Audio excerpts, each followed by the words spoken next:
Like, talk about a fucking coward. Hiding behind kids that he's sending into a doomed war effort to hide his own incompetence sounds about fitting for an administration led by a guy who himself avoided service because of elusive bone spurs. Brian Tyler Cohen absolutely went after Pete Hegseth, who many people see as one of the most controversial and embarrassing defense secretaries in modern American history. It's honestly hard to believe that Pete Hegseth is serving as Secretary of Defense. In this video, we're going to break down Brian Tyler Cohen's reaction to Hegseth's disastrous appearance before Congress, where he faced tough questioning from Democratic Senator Jon Ossoff.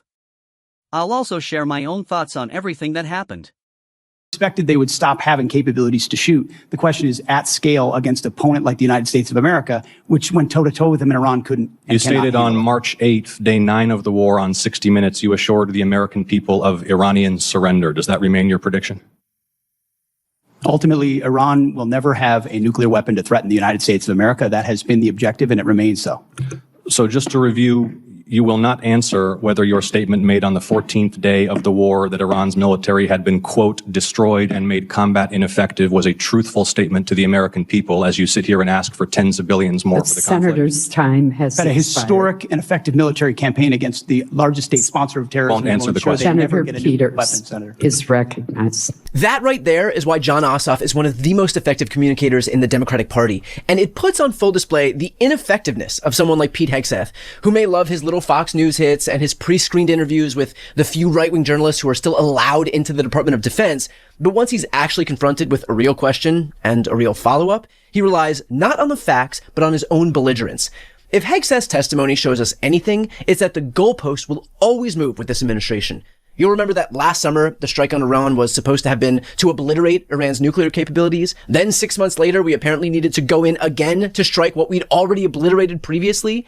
Then the goal was regime change, wherein we went from Ayatollah Khomeini to Ayatollah Khomeini. Then it was to control the Strait of Hormuz, which, by the way, was already open before the war even began. On issue after issue, this administration has only moved the goalposts so that they can accomplish nothing and yet still, miraculously, give themselves credit for some non-existent success. The reality is that we didn't achieve some huge victory, because if we did, and I'm going to use some basic logic here, we wouldn't still be there. When Spain beat Argentina this weekend at the World Cup and got the trophy, they didn't keep playing. You know why? Because when you win, you stop. The fact that we are still in Iran suggests that maybe, just maybe, we didn't win this war any more than when George Bush declared mission accomplished in 2003, only for the U.S. to be at war for another decade. And in terms of Iran's military being rendered combat ineffective, if Pete Hegseth is telling the truth, why are we still fighting? If they were combat ineffective, wouldn't we be able to do anything we wanted? Wouldn't we have no problem taking over the Strait of Hormuz? No problem decimating their nuclear enrichment facilities, which we already promised happened? Look, I'm not a military expert. I don't claim to be a military expert, but I do have common sense. And if all of these things that Pete Hegseth is swearing up and down are happening, then why are we still there, still fighting, still spending money, and still unable to achieve our goals? The reality is that Pete Hegseth is lying through his teeth because he is unqualified to run this department, just as Trump is unprepared for this war.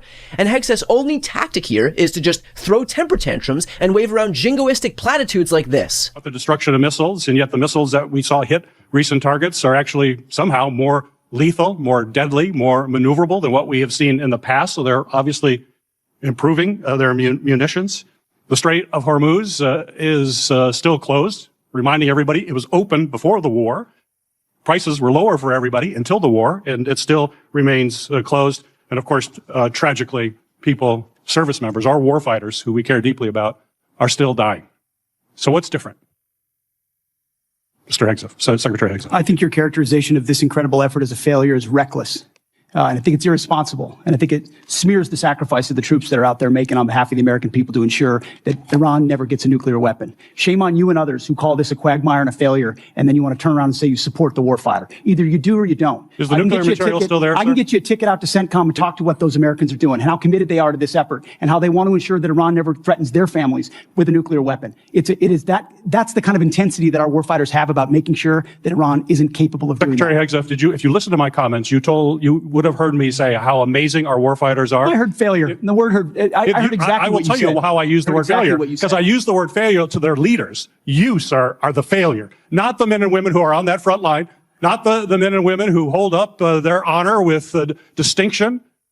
But if there's a lack of a winning strategy, they're in harm's way. Their leaders have failed them.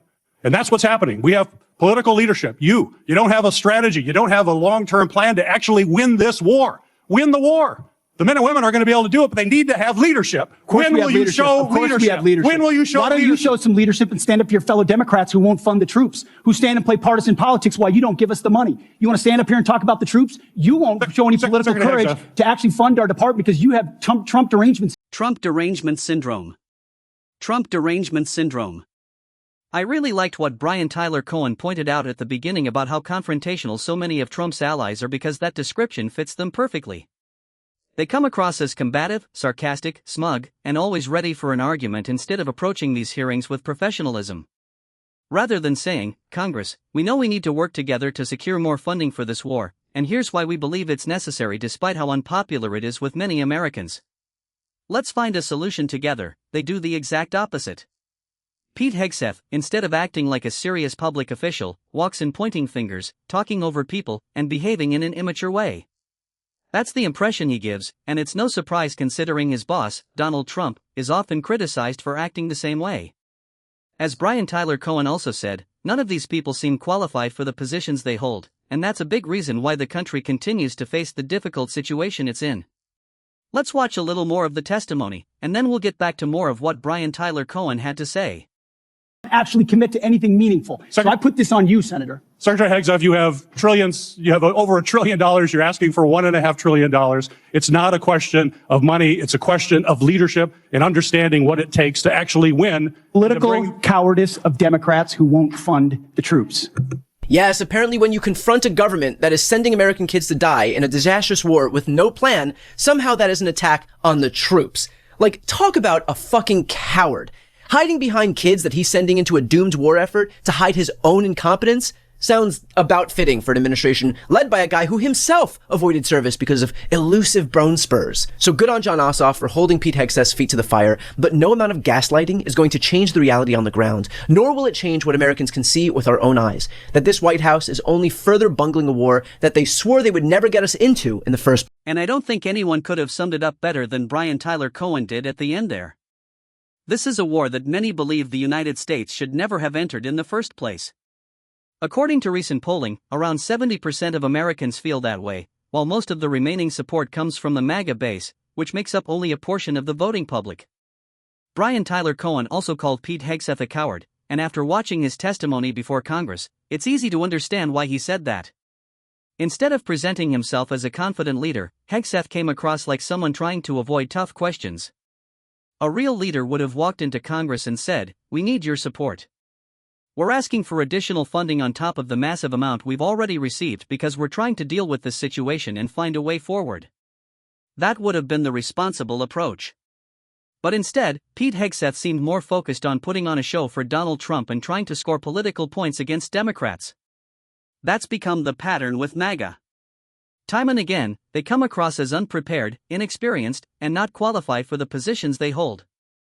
Hopefully, in the next few years, we'll see a return to experienced leadership with people who are actually equipped to handle these important roles.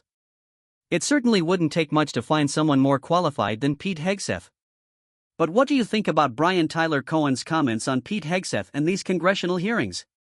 Let me know your thoughts in the comments, and if you enjoyed the video, don't forget to like and subscribe.